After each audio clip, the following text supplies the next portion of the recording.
지금부터 7월 둘째 주 주일 예배 하나님께 드리도록 하겠습니다.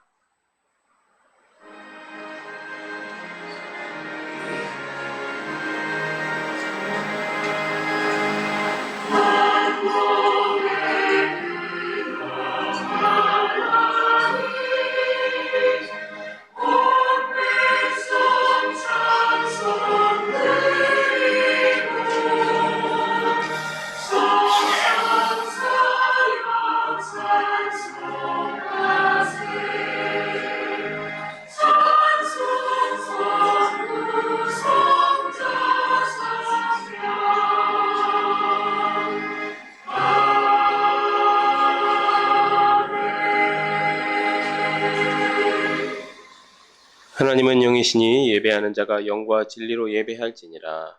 아멘. 시간 다 같이 일어나셔서 19장 하나님께 찬송 올리도록 하겠습니다.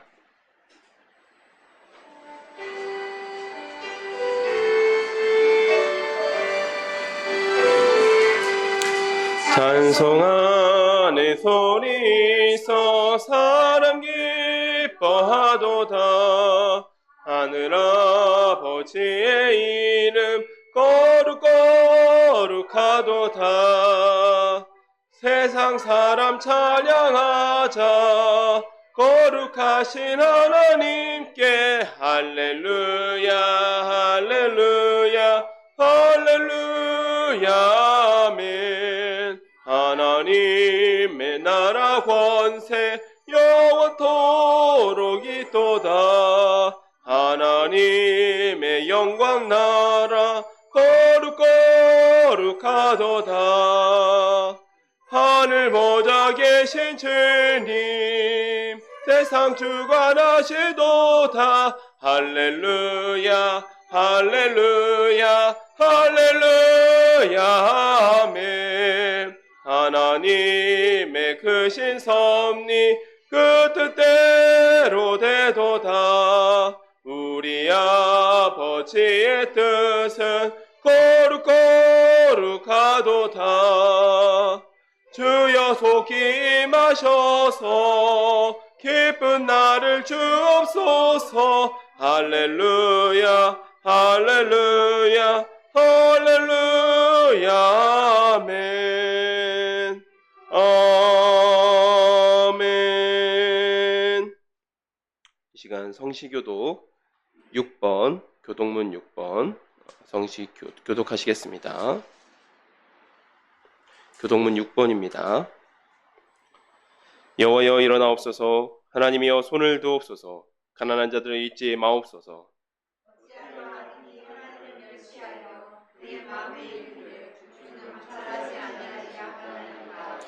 주께서는 보셨나이다. 주는 재앙과 원한을 감찰하시고 주의 손으로 갚으려 하시오니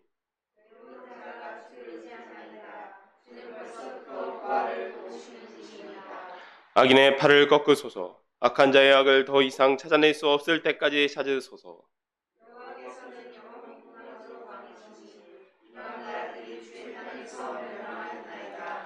여호와여 주는 겸손한 자의 소원을 들으셨사오니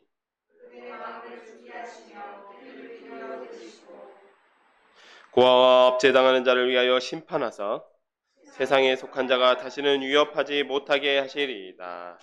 아멘. 이 시간 사도신경으로 우리의 신앙을 고백하도록 하겠습니다. 전능하사 천지를 만드신 하나님 아버지를 내가 믿사오며 그 외아들 우리 주 예수 그리스도를 믿사오니 이는 성령으로 잉태하사 동정녀 마리아에게 나시고 본디오 빌라도에게 고난을 받으사 십자가에 못 박혀 죽으시고 장사한 지 사흘 만에 죽은 자 가운데서 다시 살아나시며 하늘에 오르사 전능하신 하나님 우편에 앉아 계시다가 열애로서 산 자와 죽은 자를 심판하러 오시리라. 성령을 믿사오며 거룩한 공회와 성도가 서 교통하는 것과 죄를 사하여 주시는 것과 몸이 다시 사는 것과 영원히 사는 것을 믿사옵나이다. 아멘. 자리에 앉아주시기 바랍니다. 이 시간은 270장 함께 찬양하도록 하겠습니다.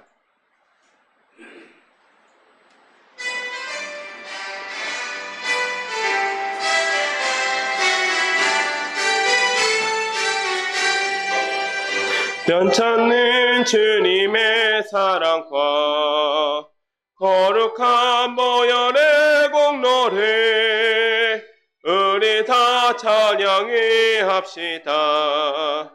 주님을 만나볼 때까지 예수는 우리를 깨끗게 하시는 주시니 그의 피 우리를 눈보다 더 희게 하셨네. 우리를 깨끗게 한 피는 무궁한 생명의 물일세. 생명의 구원을 받은 자 하나님 찬양해 합시다. 예수는 우리를 깨끗게 하시는 주시니 그의 피 우리를 눈보다 더 희게 하셨네. 주님의 거룩한 보혈을 날마다 입으로 간증해 담대히 싸우며 나가세. 천국에 들어갈 때까지 예수는 우리를 깨끗게 하시는 주시니 그의 피 우리를 눈보다 더 희게 하셨네. 십자가 단단히 붙잡고 날마다 이기며 나가세. 머리에 면류관 쓰고서 주 앞에 찬양할 때까지 예수는 우리를 깨끗게 하시는 주시니 그의 피 우리를 눈보다 더 희게 하셨네. 아멘. 네, 이 시간은 우리를 대표해서 양임철 지사님 나오셔서 기도 인도해 주시겠습니다.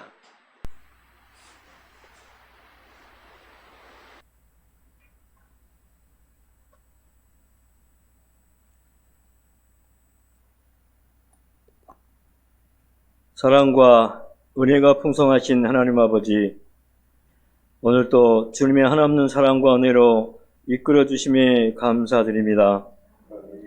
여호와는 나의 목자시니 내게 부족함이 없으리로다 라는 말씀처럼 주님의 은혜로 우리의 삶을 채워주심을 감사합니다.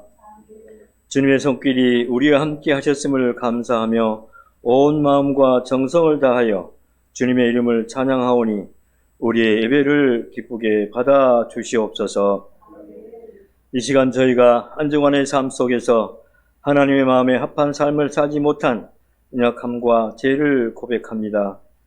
주님의 사랑과 은혜를 늘 기억하며 살아가야 함에도 불구하고 저희의 마음과 행동이 주님을 멀리할 때가 있었음을 회개합니다.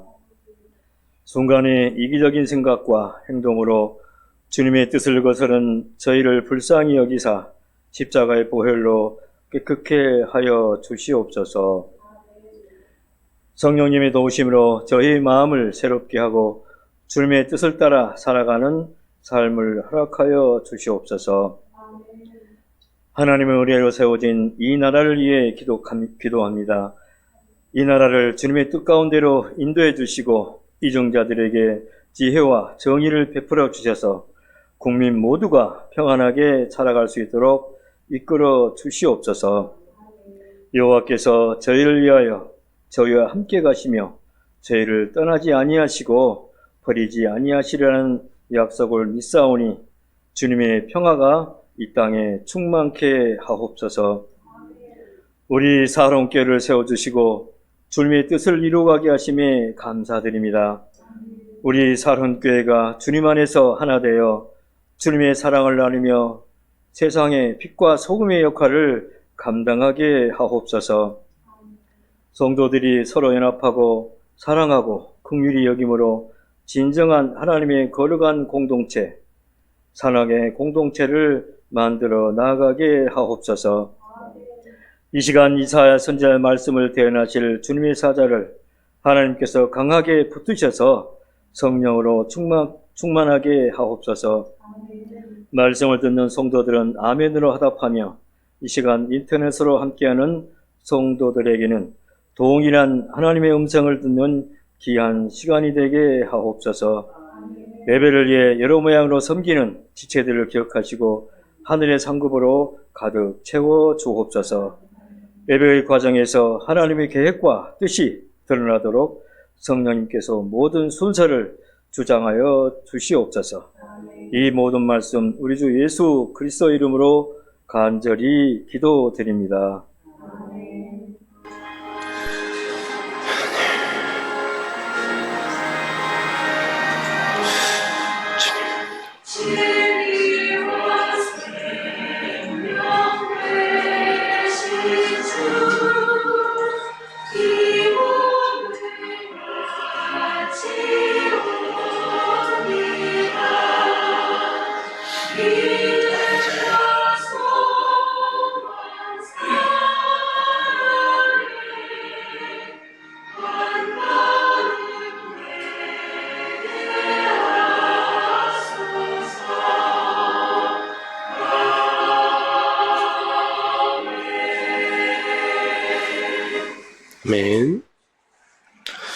이 시간 우리에게 주신 하나님의 말씀은 이사야 48장 5절부터 11절까지 말씀입니다.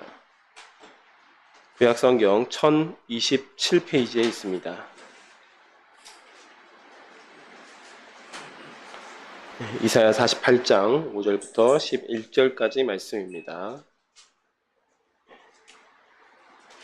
제가 봉독하도록 하겠습니다. 그러므로 내가 이 일을 예로부터 내게 알게 하였고 일이 이루어지기 전에 그것을 내게 듣게 하였느니라. 그것을 내가 듣게 하여 내가 이것을 내 신이 행한 바요 내가 새긴 신상과 부어 만든 신상이 명령한 바라 말하지 못하게 하였느니라. 내가 들었으니 이 모든 것을 보라. 너희가 선전하지 아니하겠느냐. 이제부터 내가 새 일 곧 내가 알지 못하던 은비한 일을 내게 듣게 하노니 이 일들은 지금 창조된 것이요 옛 것이 아니라 오늘 이전에 내가 듣지 못하였으니 이는 내가 말하기를 내가 이미 알았노라 하지 못하게 하려 함이라.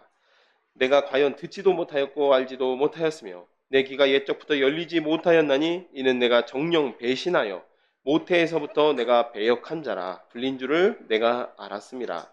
내 이름을 위하여 내가 노하기를 더디할 것이며 내 영광을 위하여 내가 참고 너를 멸절하지 아니하리라. 보라, 내가 너를 연단하였으나 은처럼 하지 아니하고 너를 고난의 풀무불에서 택하였노라. 나는 나를 위하여 이를 이룰 것이라. 어찌 내 이름을 욕되게 하리요 내 영광을 다른 자에게 주지 아니하리라. 아멘.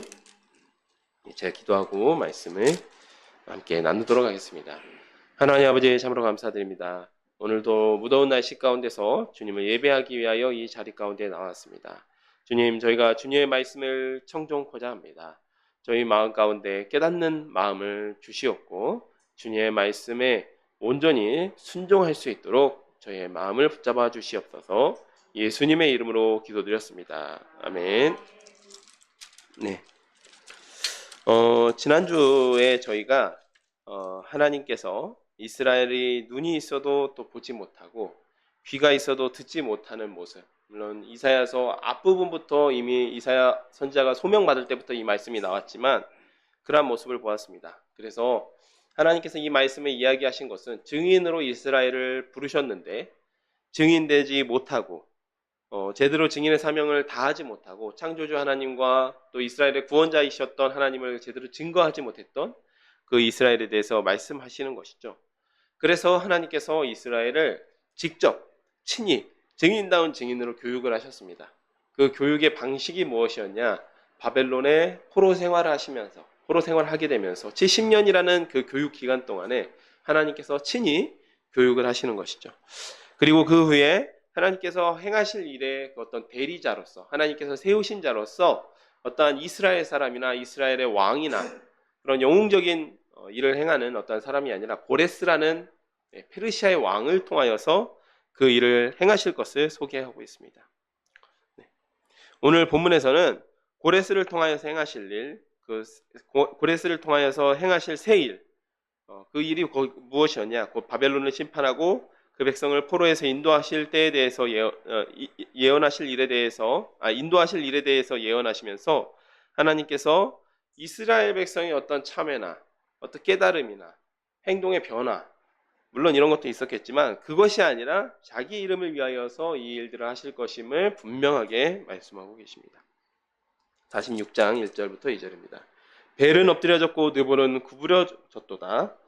그들의 우상들은 짐승과 가축에게 실렸으니 너희가 떠매고 다니던 그것들이 피곤한 짐승의 무거운 짐이 되었도다.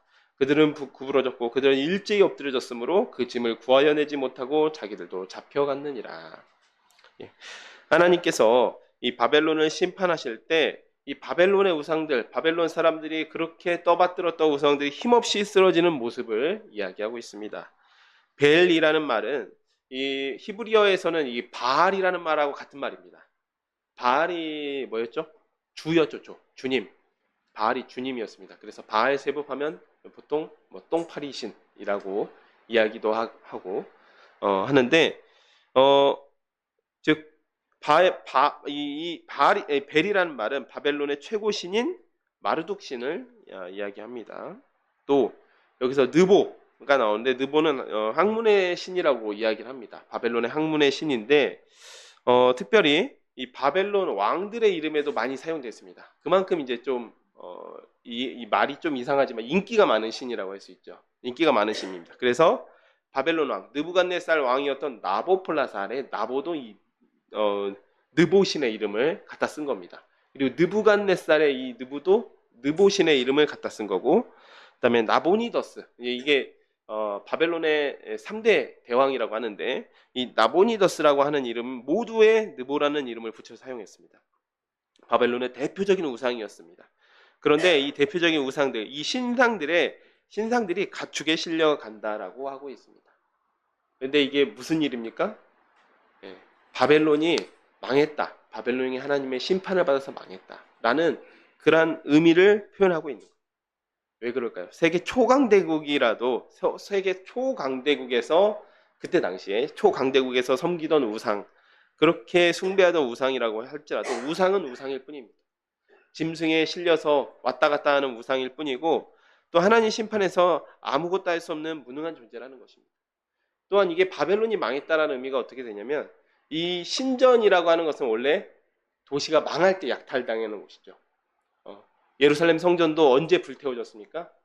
예루살렘이 완전하게 바벨론에 의해서 함락당하고 나서 그 성전 안에 모든 기물이 약탈되고 나서야 불이 태워졌습니다. 그게 586년입니다. BC 586년이고 사실상 예루살렘은 588년에 망했다고 볼 수 있지만 그 성전이 약탈당하고 성전이 불태워진 것은 586년이었습니다. 그처럼 이 바벨론이 결국 심판당할 것이다 라는 것을 이야기하고, 그때 당시에 바벨론이 아무리 그 정성당에서 섬겼던 우상들은 아무 역할도 못하고 그저 약탈당해서 짐승의 짐이 되어지는, 짐으로서 이리저리 실려다니는 그런 존재에 불과하다라는 말씀을 하는 것입니다. 이렇듯 바벨론의 심판을 말씀하시면서 이스라엘을 구원하실 이는 하나님뿐이다 라는 것을 계속해서 말씀하십니다. 3절입니다. 야곱의 집이여 이스라엘 집에 남은 모든 자여 내게 들을지어다. 배에서 태어남으로부터 내게 안겼고 태에서 남으로부터 내게 업힌 너희여, 너희가 노년에 이르기까지 내가 그리하겠고 백발이 되기까지 내가 너희를 품을 것이라. 이른바 이런 것 있죠. 요람에서 무덤까지 이런 말씀이 있죠. 그것처럼 이스라엘의 처음부터 끝까지 하나님께서 함께 하셨다는 의미입니다. 내가 지었은즉 내가 업을 것이요 내가 품고 구하여 내리라. 너희가 나를 누구에게 비기며 누구와 짝하며 누구와 비교하여 서로 같다 하겠느냐. 사람들이 주머니에서 금을 쏟아내며 은을 저울에 달아 도금장에 주고 그것을 신으로 만들게 하며 그것에게 엎드려 경배하며 그것을 들어 어깨에 메어다가 그의 처소에 두면 그것이 서 있고 거기에서 능히 움직이지 못하며 그에게 부르짖어도 능히 응답하지 못하며 고난에서 구하여 내지도 못하느니라. 바벨론의 신들도 바벨론을 그 하나님의 심판에서 구하여 내지 못했습니다. 이스라엘도 마찬가지라는 의미죠.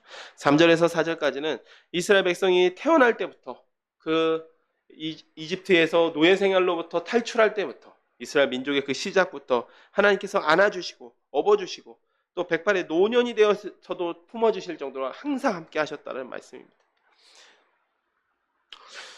네. 우리 식으로 하면 어떻게 되겠습니까? 보통 우리가 요즘에도 그런 말씀 많이 하지만 내가 너를 똥기저귀 갈아가면서 키운 거 아니냐, 이 말씀입니다. 네. 자, 그리고 5절에 나는 너희를 이렇게 돌보는데 너희가 어떤 우상인들 나와 같겠느냐 하시면서 6절부터 하시는 게 계속해서 나왔죠. 예, 그 신상을 부어 만드는 모습입니다. 그 신상, 은과 금으로 신상을 화려하게 꾸미고 부어 만들었다 한들 그 우상이라는 것이, 그 주상이라는 것이 그 집에다 가져다 놓으면 그게 움직일 수나 있느냐, 그것이 너희를 구원할 수 있겠느냐, 너희를 구원하리는 나 여호와 하나님이다 라는 말씀을 하고 있는 것입니다. 8절입니다. 너희 패역한 자들아 이 일을 기억하고 장부가 되라. 이 일을 마음에 두라. 너희는 옛적 일을 기억하라. 나는 하나님이라. 나 외에 다른 이가 없느니라. 나는 하나님이라. 나 같은 이가 없느니라. 내가 시초부터 종말을 알리며 아직 이루지 아니한 일을 옛적부터 보이고 이르기를 나의 뜻이 설 것이니 내가 나의 모든 기뻐하는 것을 이루리라 하였노라. 내가 동쪽에서 사나운 날짐승을 부르며 먼 나라에서 나의 뜻을 이룰 사람을 부를 것이며 부를 것이라. 내가 말하였은즉 반드시 이룰 것이요 계획하였은즉 반드시 시행하리라. 예, 여전히 이스라엘을 어떻게 부르고 있죠? 제가 이 이사야서에서 호칭이 중요하다라는 말씀을 했는데 이 8절에서는 너희 패역한 자들아. 하나님 보시기에는 여전히 이스라엘이 패역한 자들입니다. 패역이란 말은 뭐죠? 대들었다는 이야기죠. 배역, 패역 뭐 같이 종종 혼용해서 쓰는데 배역이라는 말은 배신했다라는 이야기고 패역이라는 말은 좀 거기에 더해서 이제 하나님께 대들었던 자들. 너희 패역한 자들아 이 일을 기억해라. 근데 보통 패역한 너희여 이런 단어를 사용하면 보통 하나님께서 죄를 책망하시고 심판하실 때 그런 말씀을 사용하시는데 여기서는 그렇지 않았습니다. 이게 좀 특이한 부분입니다. 너희 패역한 자들아 이 일을 기억하고 장부가 되라. 장부가 되라. 꿋꿋이 서서 너 이리저리 좀 휘둘리지 말고 제대로 제대로 올바른 것을 한번 세워봐라. 올바르게 뜻을 한번 세워봐라. 이 일을 마음에 두라 라고 말씀하십니다. 네. 그리고 하나님이 하나님 되심의 그 증거를 이야기하고 계세요. 10절 처음부터 끝까지 하나님의 뜻대로 하나님께서 천지를 창조하시고 또 역사를 이루셨다. 하나님의 뜻에 어긋난 것이 없다. 자, 그 다음에 11절 하나님께서 동쪽에서 사나운 날짐승을 부르신다. 이 동쪽에서 사나운 뜻, 또 그 다음에 나의 뜻을 이룰 사람을 부른다. 누구겠습니까? 저희가 계속해서 앞에서부터 이야기했던 고레스입니다. 고레스를 준비하셨다라는 사실을 알려줍니다. 정리하면 패역한 너희도 구원한 분이 누구시다? 바로 나 여호와 하나님이다. 그리고 내가 고레스를 통하여서 이 역사를 이루실 것이며 그 역사는 단 한 번도 내 손에서 나의 뜻에서 벗어난 적이 없다. 그 말씀입니다. 12절입니다. 마음이 완악하여 공의에서 멀리 떠난 너희여 들으라. 여기도 이제 호칭이 조금 그렇죠? 죄책할 때 호칭이죠. 마음이 완악하여 또 목이 곧은 너희여. 이 말씀입니다. 내가 나의 공의를 가깝게 할 것인지 그것이 멀지 아니하나니 나의 구원이 지체하지 아니할 것이라. 내가 나의 영광인 이스라엘을 위하여 구원을 시온에 베풀리라. 이스라엘은 마음이 완악해서 또 목이 곧아서 공의에서 멀리 떠났습니다. 하지만 하나님께서 지체하지 않고 구원하실 것이라고 말씀하십니다. 46장의 내용을 요약하자면 하나님께서는 무능력한 다른 우상들과는 다른 분입니다. 천지를 창조하신 분이고 또한 역사를 이루어 가시는 분이십니다. 그 뜻대로 역사를 이루시는 분이십니다. 그분께서 바로 이스라엘을 구원하시겠다라는 것입니다. 그런데 그 이스라엘을 부르는 호칭에서 이스라엘이 구원받을 자격이 있어서 이스라엘을 구원하시는 것이 아닙니다. 오히려 철저하게 어떠한 방식이냐면 하나님께서 이스라엘을 사랑하시기 때문에 무능력한 우상들과는 다르게 하나님의 때에 하나님의 방법으로 고레스라는 방법을 통해서 70년이라는 그 기간이 차면 고레스라는 도구를 통하여서 구원의 은혜를 베푸시겠다라는 말씀입니다.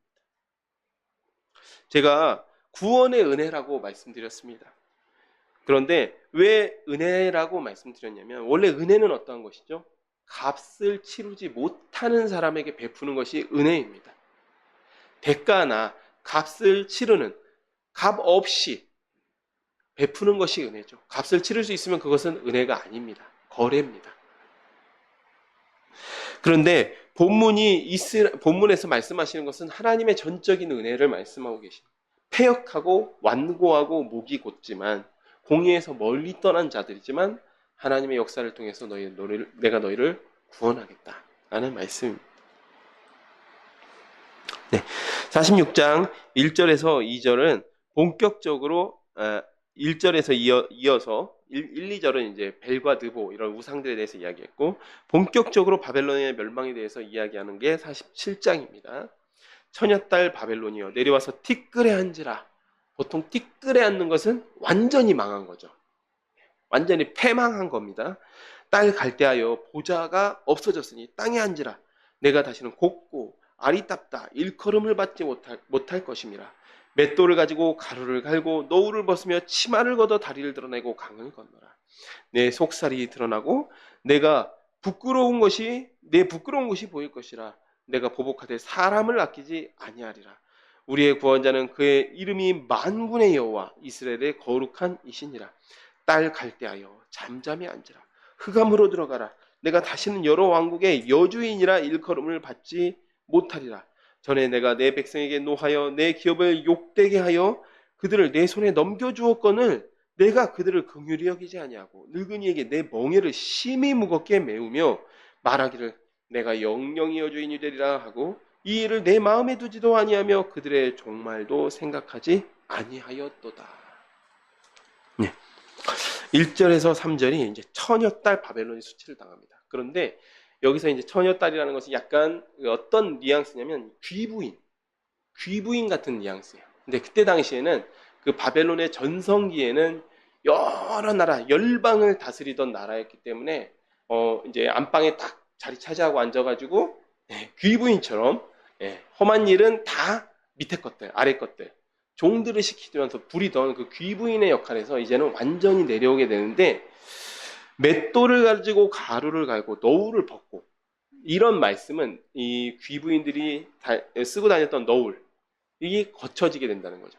그 얘기는 이제 여종 같은 역할이 된다는 거예요. 얼굴을 가리지 않는 여종이 되고 맷돌을 가지고 가루를 갈던 것도 그때 당시에 보통 여종들이 하던 일입니다.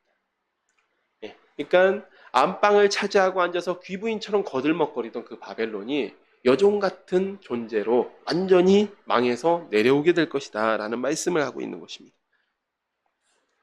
그리고 뭐 치마를 걷고 다리를 드러내고 뭐 속살이 드러나고 이게 다 이제 수치를 당한다는 말씀이죠. 속살이 드러난다. 이 이야기는 수치를 당하게 된다라는 말씀입니다.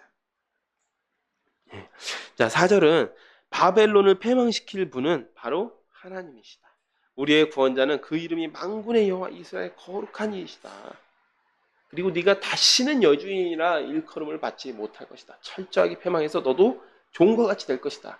그 일을 행하시는 이는 나 하나님이다. 라는 말씀을 하고 계시는 것이죠. 자, 6절부터 7절은 바벨론이 심판을 당하는 이유에 대해서 말하는 거예요. 너무 포악하고 지나치게 교만했다라는 이야기입니다.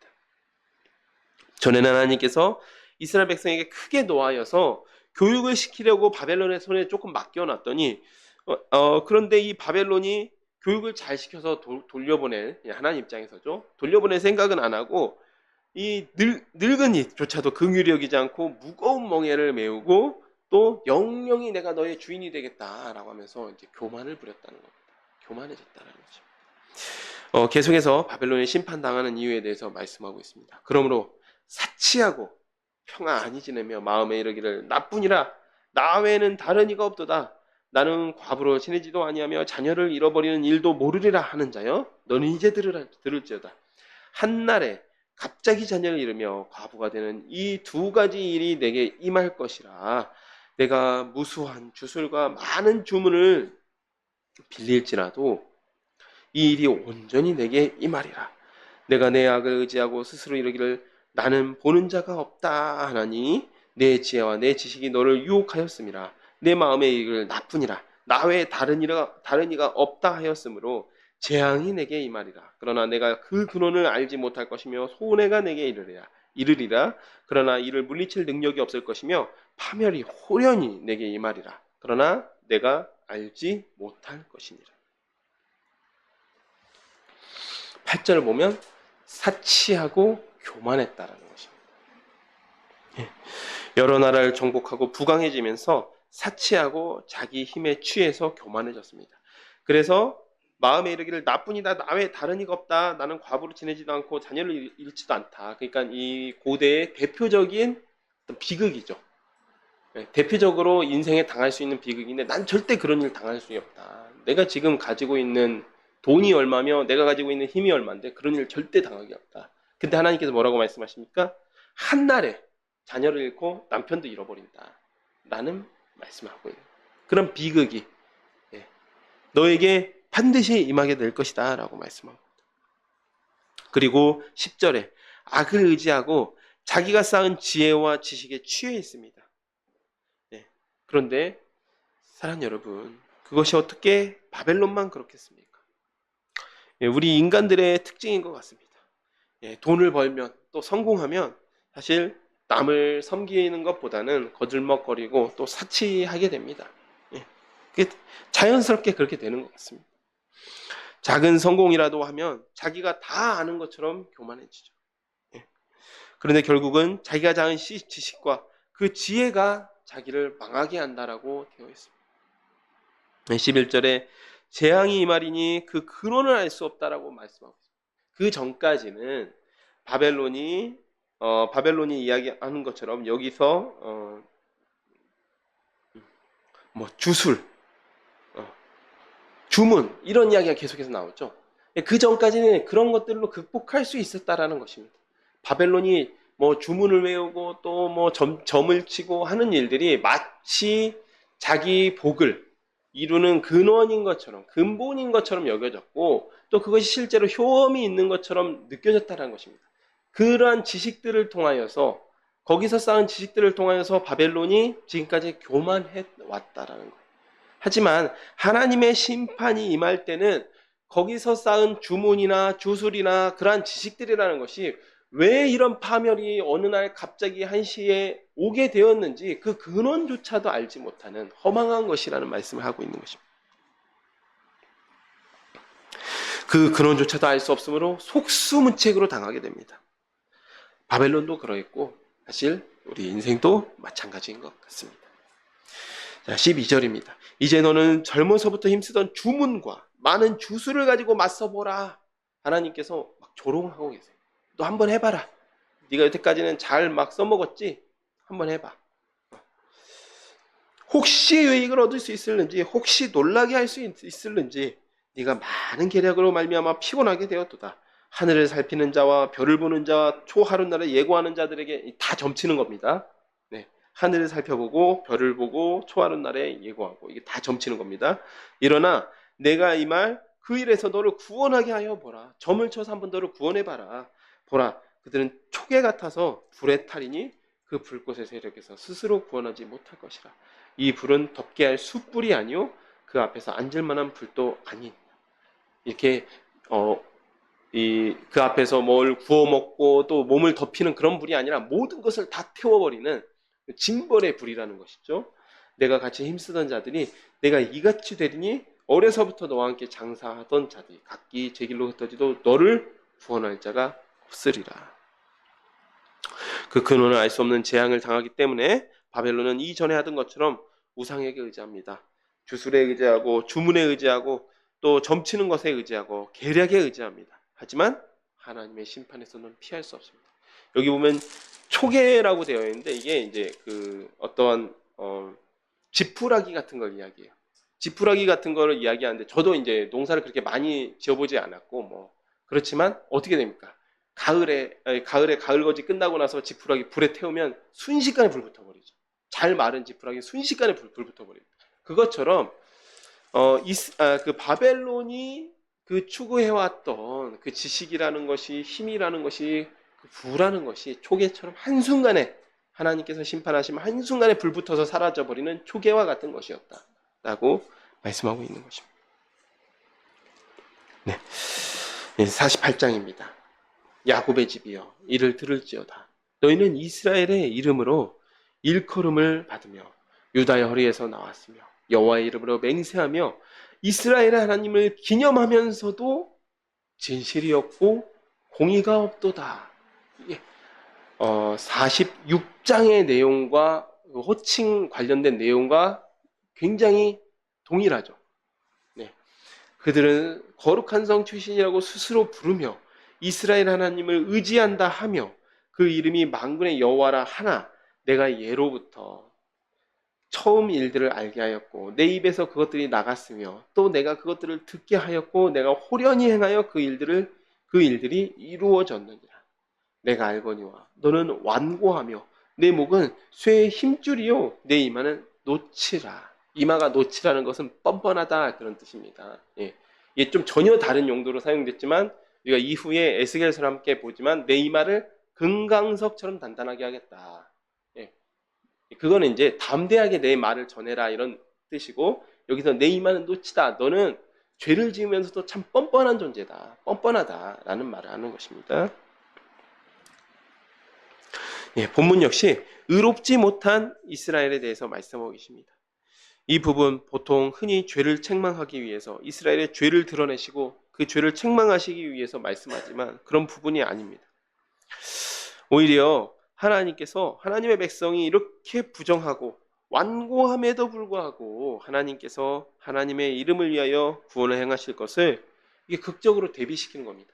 근데 이게 전혀 과장된 것이 아니죠. 하나님께서는 진실 그대로를 이야기하시는데 그것이 이 하나님께서 하나님의 이름을 위하여서 이스라엘을 구원하시는 그 모습과 정말 극적으로 극명하게 대비가 되는 것입니다. 이어서 우리가 살펴보겠습니다. 오늘 본문 말씀이었죠. 그러므로 내가 이 일을 예로부터 내가 알게 하였고 이 일이 이루어지기 전에 그것을 내게 듣게 하였느니라. 그것을 내가 듣게 하여 내가 이것을 내 신이 행한 바요 내가 새긴 신상과 부어받은 신상이 명령한 바라 말하지 못하게 하였느냐. 내가 이제 새 일을 내가 너희를 구원한 일을 알게 하겠는데 너 딴소리 하지 마라. 이전부터 내가 이걸 분명하게 이야기했기 때문에 네가 섬기는 우상이나 네가 부어 만든 신상이 이 일을 행했다고 절대 그렇게 이야기할 수 없을 거다라고 말씀하시는 겁니다. 내가 들었으니 이 모든 것을 보라. 너희가 선전하지 아니하겠느냐. 그리고 이 일을 보게 되면 너희가 선전하게 될 것이다. 그 전까지는 증인다운 일을 하지 못했죠. 하지만 이제는 이 일을 보게 되면 너희가 선전할 수밖에 없을 것이다.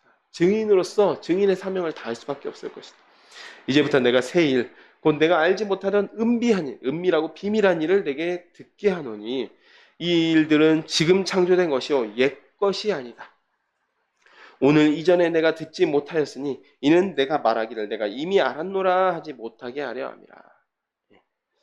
내가 과연 듣지도 못하였고 알지도 못하였으며 내 귀가 옛적부터 열리지 못하였나니 이는 내가 정령 배신하여 모태에서부터 내가 배역한 자라 불린 줄을 내가 알았음이라. 내 이름을 위하여 내가 노하기를 더디할 것이며 내 영광을 위하여 내가 참고 너를 멸절하지 아니하리라. 보라 내가 너를 연단하였으나 은처럼 하지 아니하고 너를 고난의 풀무불에서 택하였노라. 나는 나를 위하여 이를 이룰 것이라. 어찌 내 이름을 욕되게 하리요 내 영광을 다른 자에게 주지 아니하리라. 6절에서 하나님께서는 이제 새 일을 행하십니다. 새 일을 행하시는데 이 일은 이스라엘이 알지 못하던 은밀한 일입니다. 은밀하고 비밀한 일입니다. 이 일은 바벨론을 멸망시키고 포로에서 귀환시키시는 일입니다. 7절에서 8절 하나님께서 계획하신 일은 그 이전에도 전례가 없었고 이스라엘이 상상조차 못했던 일입니다. 그런데 하나님께서 왜 이렇게 이스라엘의 포로 귀환을 생각조차도 못했던 일이라고 강조하실 게 바로 5절에 나오는 겁니다. 사실 그 내용이 앞에 먼저 나오는 거예요. 하나님께서 미리 확정적으로 말씀하셨기 때문에 정말 불의하고 완고한 뻔뻔한 이스라엘이라도 감히 부인하지 못할 것이란 말씀입니다. 하나님께서 분명하게 기록해 놓지 않으면 구원받고 나서 딴소리 한다나요. 그렇지 않겠다. 우리가 섬기던 우상에게 기도 응답을 받았다든지 혹은 내 힘으로 이루었다든지 할 수 있기 때문에 이토록 이 일은 하나님께서 미리 계획해서 행하신 일이라고 강조하십니다.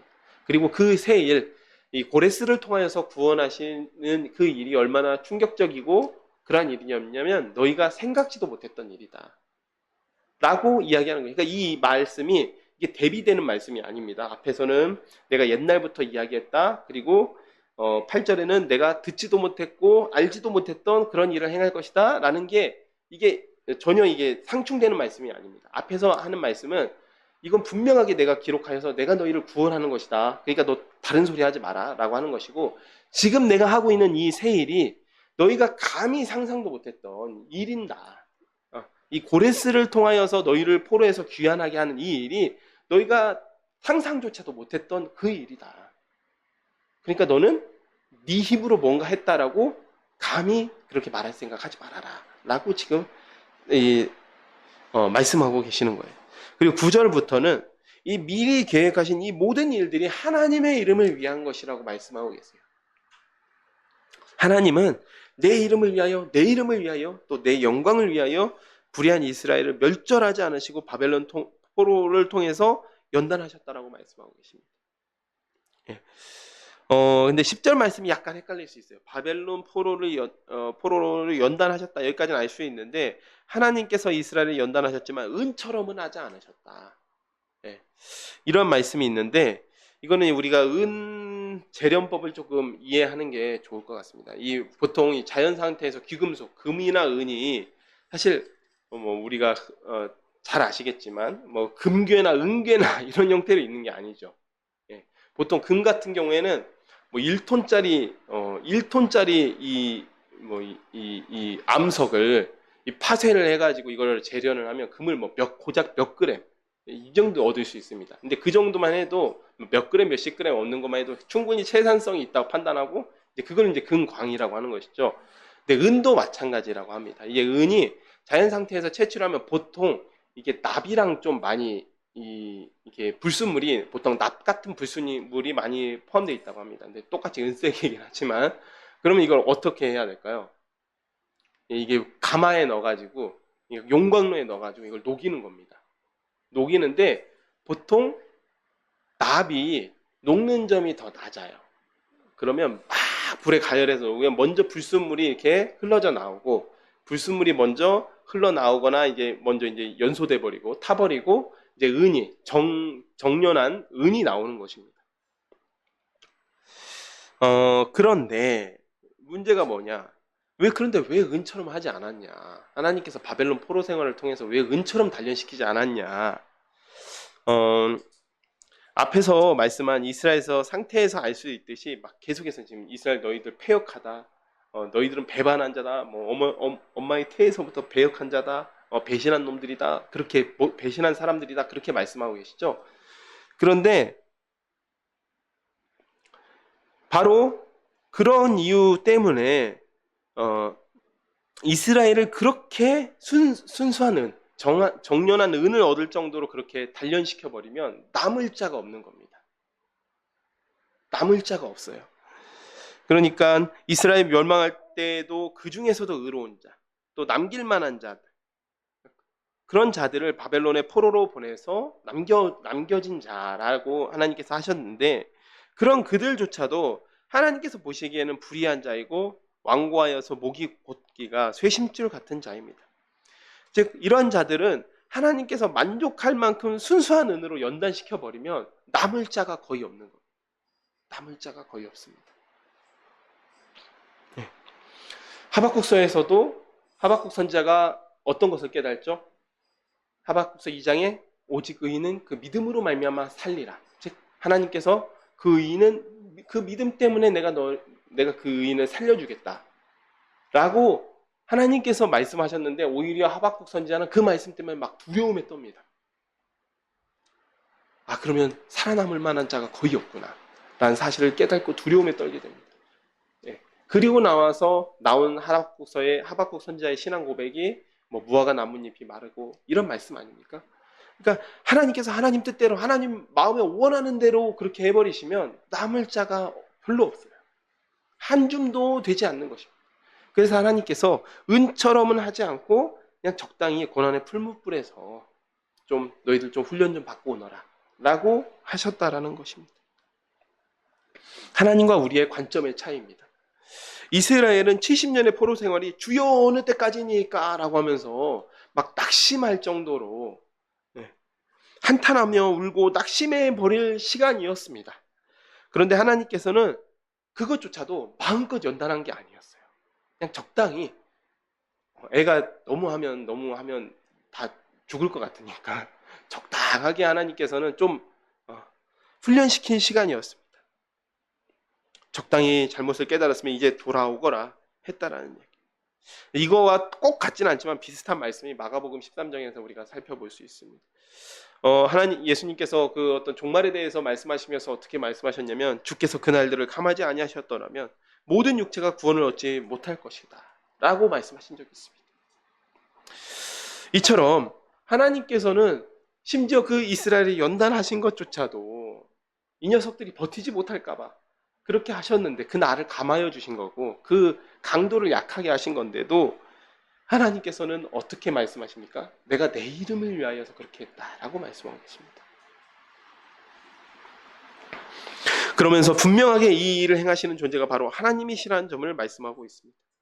야곱아 내가 부른 이스라엘아 내게 들으라.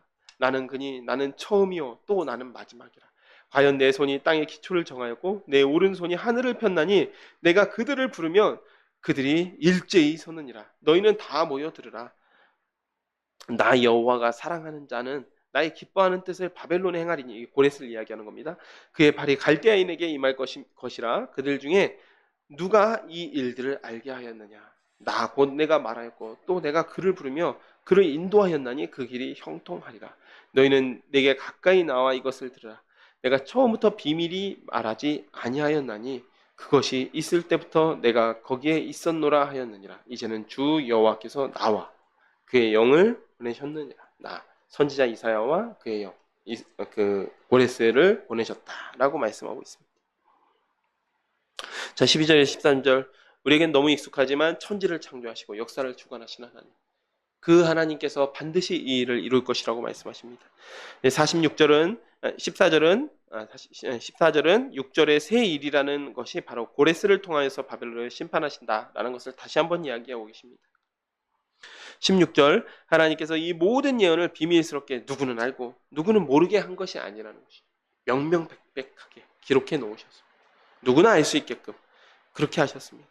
그리고 그 일을 위하여서 내가 그것이 있을 때부터 이것은 이제 그것도 이제 고레스입니다. 그래서 내가 그 고레스를 준비할 때부터 내가 거기서 함께하였고 주 여호와께서 나 선지자 이사야와 그 고레스를 보내셨다라고 말씀하고 있는 것입니다.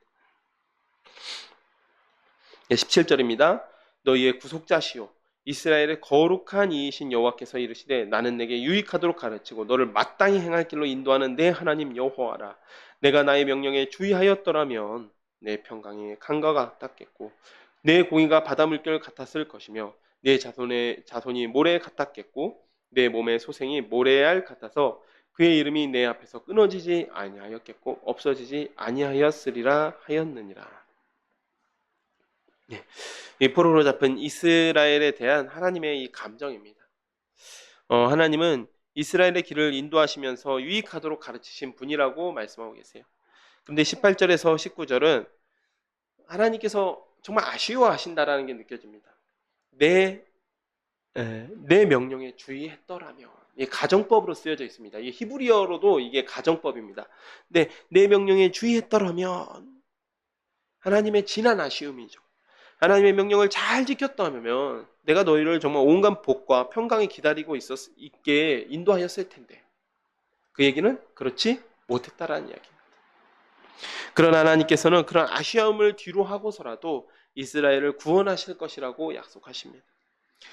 너희는 바벨론에서 나와서 갈대아인을 피하고 즐거운 소리로 이를 알게 하여 들려주며 땅 끝까지 반포하여 이르기를 여호와께서 그의 종 야곱을 구속하셨다라.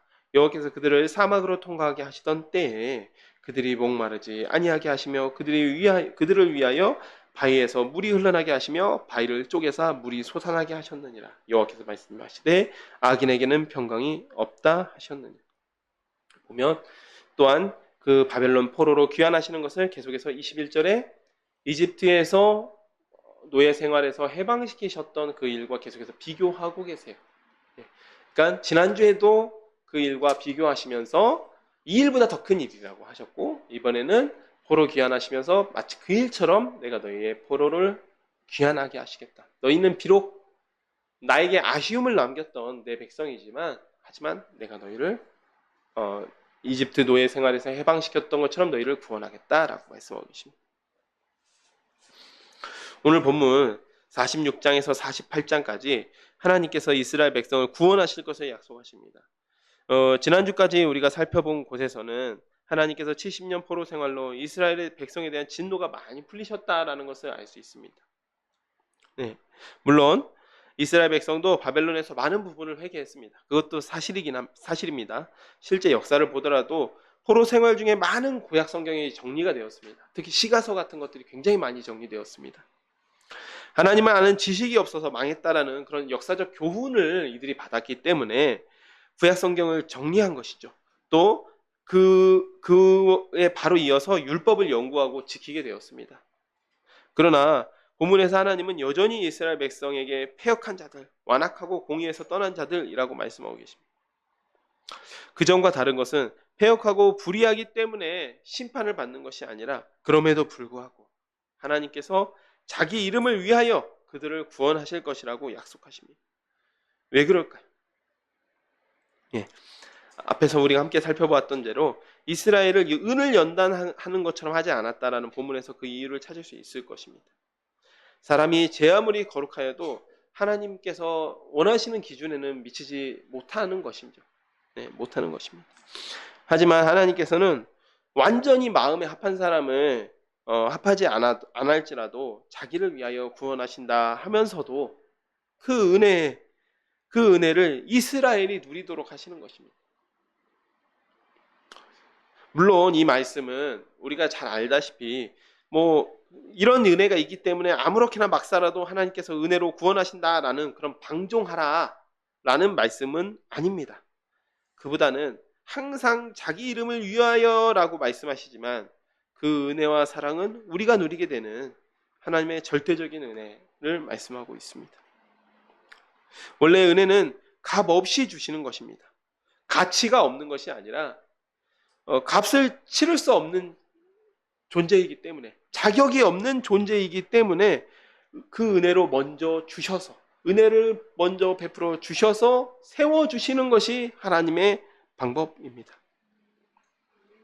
사랑하는 샤론의 가족 여러분, 우리도 신앙생활을 하다 보면 때로는 이 공로의식이 생길 때가 많습니다. 내가 이렇게까지 했는데, 또 내가 이렇게 열심히 했는데, 내가 이렇게 헌신했는데 라고 생각하면 또 본문의 바벨론처럼 교만하여져서 하나님을 떠나게 됩니다. 그러나 우리가 자기 이름을 위하여 우리를 구원해 주신 하나님의 은혜를 기억하게 되면 우리가 자랑할 것이 무엇이 있겠습니까? 사도 바울처럼 우리는 우리의 연약함밖에 자랑할 것이 없는 것입니다. 우리가 그런 사도 바울의 고백에 이르게 되기를 축복하겠습니다. 이번 한 주간도 자격 없음에도 그럼에도 불구하고 주시는 하나님의 은혜를 기억하고 감사하는 우리 샤론의 가족 여러분이 되기를 축복하면서 제가 기도하고 말씀을 맺도록 하겠습니다. 하나님 아버지 참으로 감사드립니다. 오늘 하나님께서는 그 이스라엘 포로 생활하는 바벨론 포로 생활하는 이스라엘에게도 여전히 패역한 자들, 배역한 자들, 완고한 자들, 뻔뻔한 자들이라고 말씀하십니다. 하나님의 기준에서는 그들은 여전히 죄인들이고 여전히 패역한 자들입니다. 주님, 그렇지만 하나님께서는 하나님의 이름을 위하여서, 하나님의 영광을 위하여서 그들을 구원한다라고 말씀하십니다. 하나님께서는 하나님을 위하여서 하신다라고 말씀하시지만 언제나 그 은혜와 사랑은 항상 그 이스라엘이 또 우리가 누리게 됨을 발견하게 됩니다. 주님, 이 모든 것이 주님의 은혜인데 저희가 어떠한 것을 주님 앞에 내세울 수 있으며 어떠한 것을 주님 앞에 자랑할 수 있겠습니까? 저희가 자랑할 수 있는 것은 오직 사도 바울이 고백했던 것처럼 저희의 연약함 밖에는 없습니다. 주님, 저희가 항상 이러한 은혜에 감사하는 마음, 주님의 은혜를 기억하는 마음을 가지고 이번 한 주간 살 수 있도록 주님께서 도와주시며 인도하여 주시기를 소원합니다. 예수님의 이름으로 기도드렸습니다. 아멘. 네, 이 시간은 함께 찬송 35장 찬송하시겠습니다. 35장입니다.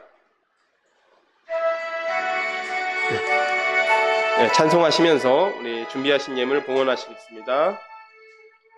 영화로우신 주 이곳에 오셔서 이 모인 자들로 주 백성 삼으사 그 중에 항상 계시고 그 중에 항상 계시고 그 영광 나타내소서. 이 백성 기도와 또 예물 드림이 향내와 같으니 곧 받으옵소서. 주 예수 크신 복음을 주 예수 크신 복음을 만 백성 듣게 하소서. 또 우리 자손들 다 주를 기리고 저 성전 돌같이 긴하게 하소서. 주 구원하신 능력을 주 구원하신 능력을 늘 끝날까지 주소서. 주 믿는 만민이 참 진리 지키며 옛 성도들 같이 주 찬송하다가 저 천국 보좌 앞에서 저 천국 보좌 앞에서 늘 찬송하게 하소서. 아멘. 드려진 헌금을 위해서 제가 기도하겠습니다.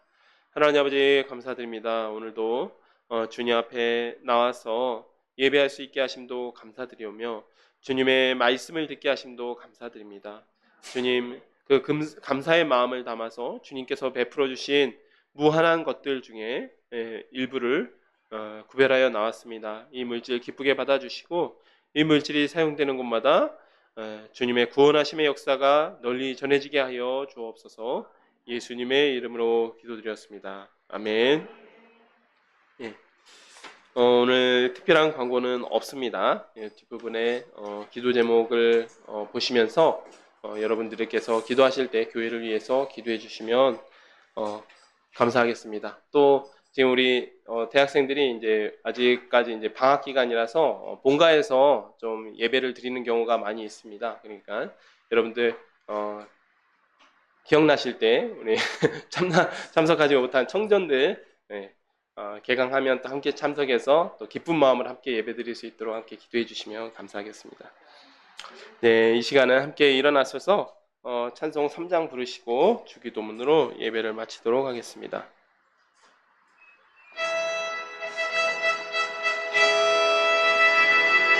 성부 성자와 성령 찬송과 영광 돌려보내세. 대초로 지금까지 또 영원 무궁토록 성삼위께 영광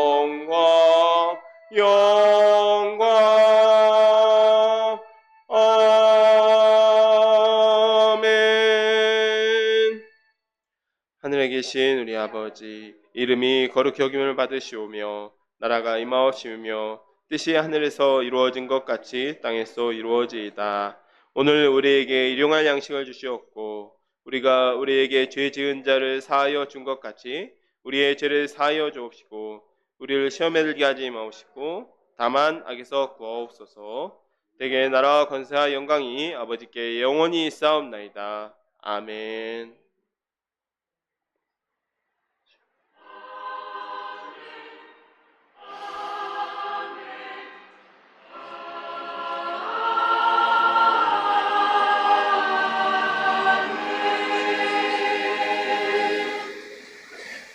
네, 예배 마쳤습니다. 네, 주변을 돌아보시면서 우리 인사 나누시면 감사하겠습니다.